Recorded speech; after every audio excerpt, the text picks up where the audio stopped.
Well, we definitely wish you all the best with that. We will do our best. Looking at the economic recovery, it's very important that that is done. If that's the word that you're giving Nigerians, yes. that October this year, the National Assembly will receive the budget, yes. and well, we will now know that it's in the hands of the National Assembly, and let us see what will happen. Because sometimes they have, said that what the executive tries to do is blackmail them in some instances by bringing it just before they go on recess and says, well, we submitted it the year before. They're the ones who have delayed it for this long. No, we've discussed with them because after the budget was passed and sent to us, we engaged them and had discussions, and this is one of the issues that we both agreed on. Okay, so looking at the budget now, I'm sure a lot of Nigerians are wondering, how is this budget going to affect my life? How is it going to ensure that it takes us one step out of this recession?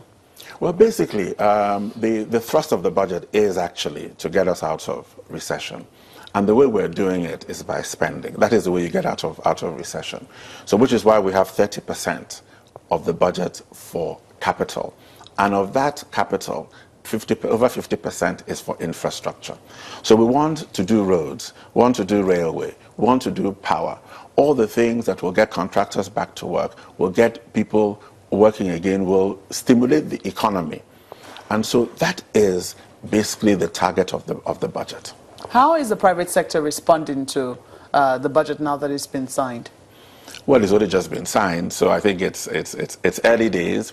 But I notice a lot of enthusiasm, a lot of people who are feeling more optimistic about the country, more optimistic about the direction of policy, more optimistic about the support that the government is giving the private sector. You know, the acting president issued some executive orders to try and make it easier to do business. One of the things was that the company's incorporation must be done within 48 hours. And we understand that that is already being achieved.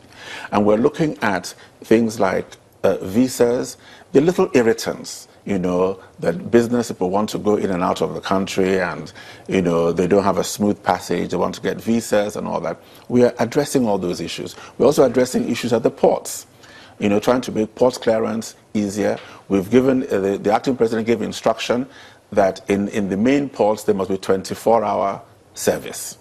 And that is already being implemented. So as you can see, we are focused on getting this economy out of recession. We're focused on getting the private sector working again, and you can already see people are responding to it. Let's take some questions from my colleagues in Lagos. Minister, I'm just wondering, yes, you say the budget is meant to get us out of recession, you want to focus on spending, and then there's a capital expenditure component of which 50% of that you say will be spent. But could you tell us, how is that going to work? Because if you look at the procurement process, we understand it takes between 3 to 5 months from adverts of some of those contracts to contractors or equipment going on site. If that were the case, can any construction really happen within this time frame that the budget has been passed? Thank you very much. I think the procurement process is a cause of concern. There's no doubt about that. But one of the ways that we've encouraged MDAs is to start the process even before, while the budget is still being processed and still being considered, to start the process, but not complete it, because you cannot complete until you know the level of expenditure that has been approved. So we've encouraged them to start the process to speed things up. And then also there are a number of ongoing projects. Those ongoing projects, procurement process has already been concluded. And so they can get up and running very quickly. Okay, then about the states, because we do know that a lot of work should go on with the states. What kind of conversation are you having with them? Because some of them, for instance, to sign a CFO takes almost forever.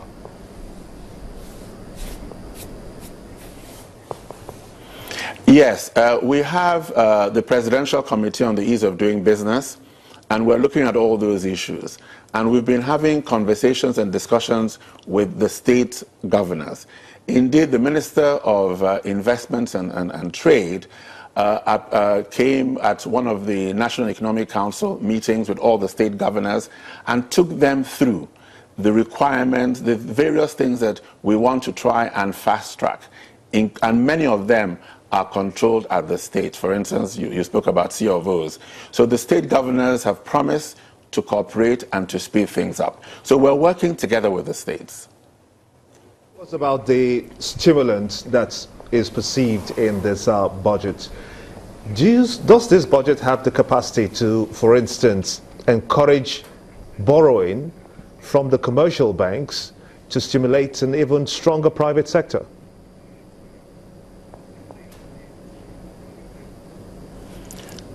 Okay, on the issue of borrowing, I think that, yes, we are concerned about interest rates. Interest rates are quite high.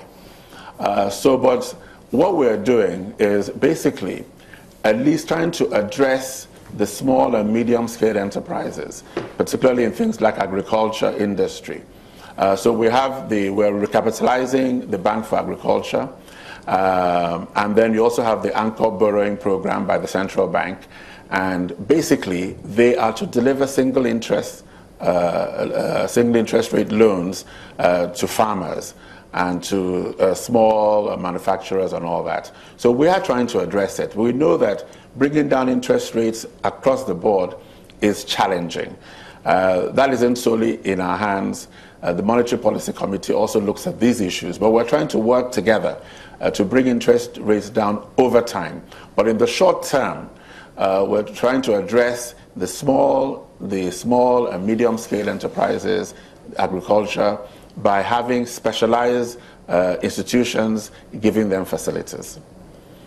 What do you make of the conversation that since this budget is predicated on $44 to fund it, and we're hovering very close to that figure? As a matter of fact, the price of crude oil for this morning is just about 45.88 for the Brent. How does this affect, or how closely concerned are you looking at that figure? Well, every morning when I wake up, I look at the price of crude oil. I'm always concerned about the price of crude oil, and therefore it is a factor. But I'm optimistic that by the end of the year, the average price will be more than $44.50. Negative for you. What if it goes, because you're just predicting this, and if it happens that by the end of the year it's 43?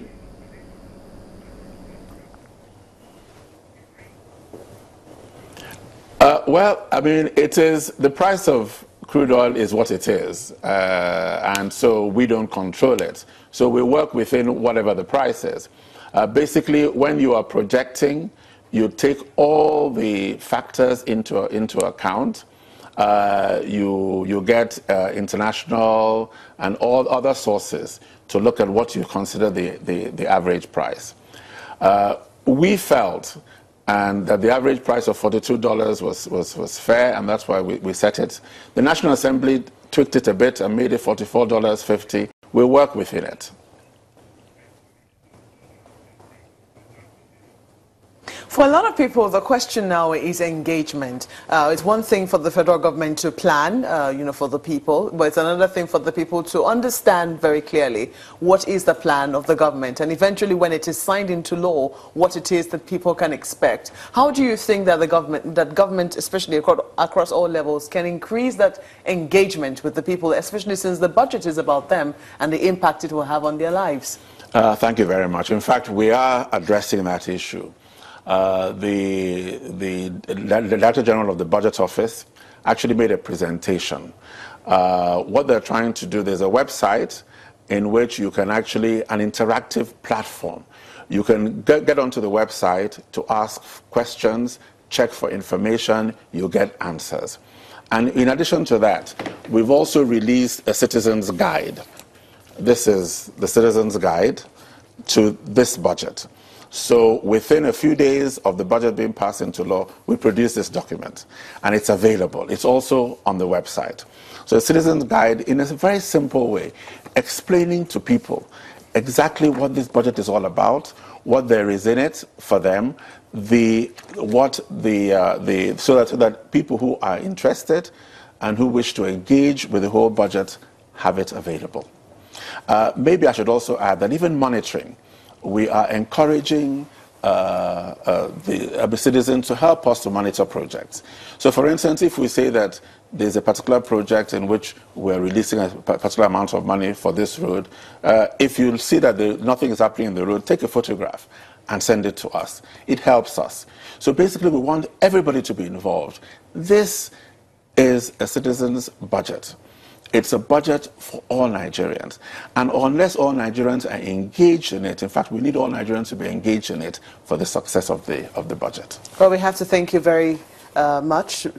Senator Udoma is the Minister of Budget and National Planning. He has been talking to us about how they intend to implement the 2017 budget. Thank you for coming on Sunrise. Thank you very much.